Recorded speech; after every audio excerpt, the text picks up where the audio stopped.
How to use DoorDash alcohol delivery feature? First of all, simply launch the application, and once you're on the app, complete your sign in first. Locate the search bar at the end, tap on it, and from here simply enter your alcohol details like wine or anything, and then hit search.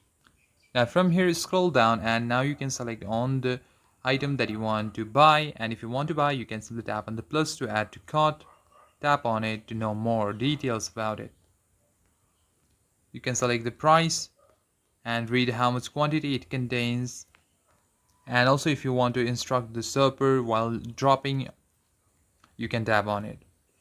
But during the checkout you need to verify that you are of legal age and show government photo ID physically during the checkout and the drop-in. Select the location of your address, and then you can easily wait for some time until the delivery arrives. And that's it for this video, guys. In this way you can easily use DoorDash to buy any beverages. Thank you for watching the video. If you enjoyed the video, consider giving a like and subscribe to the channel. I'll see you on the next one.